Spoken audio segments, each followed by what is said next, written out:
C'est un des gros objectifs de la campagne de cette année, c'est d'intensifier le dépistage.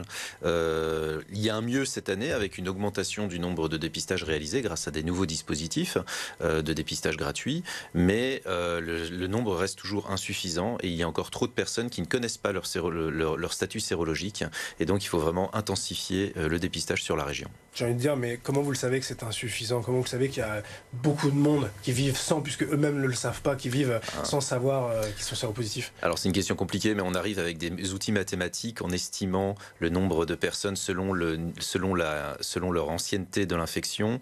On arrive à estimer combien de personnes dans la population générale ne sont pas dépistées, qui sont en fait le réservoir, c'est-à-dire les personnes qui continuent à transmettre le virus. C'est ce que j'allais dire, c'est ça le risque en fait, surtout. Ces personnes ne sont pas au courant et continuent finalement de le propager malgré elles. C'est exactement ça. Le dépistage, c'est un des premiers outils pour casser l'épidémie et pour éradiquer ce virus. C'est-à-dire qu'en dépistant les personnes tôt, elles arrêtent de transmettre et donc l'épidémie s'arrête. Alors, ce qu'il faut rappeler, parce que le dépistage aujourd'hui a été simplifié, ces 20 ou 25 dernières années, comment ça se déroule ici à Lille ou dans le Nord-Pas-de-Calais, faut aller où? Alors, il y a plusieurs dispositifs. Il y a évidemment les CJ, les centres de dépistage dans lesquels on peut faire des dépistages anonymes, ce qui peut rassurer certaines personnes.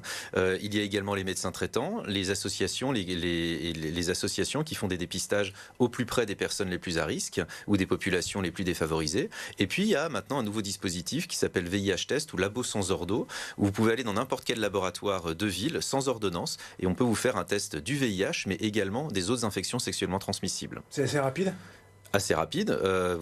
Normalement, vous pouvez le faire quasi immédiatement quand vous venez dans le laboratoire. Et le gros avantage, c'est qu'on a tous un laboratoire à côté de chez soi et il suffit de passer la porte. Et parfois, passer la porte, ça reste un peu difficile, mais il faut prendre son courage à deux mains. Je peux vous dire que les biologistes en ont vu d'autres et il n'y a aucun problème, il n'y aura aucun jugement.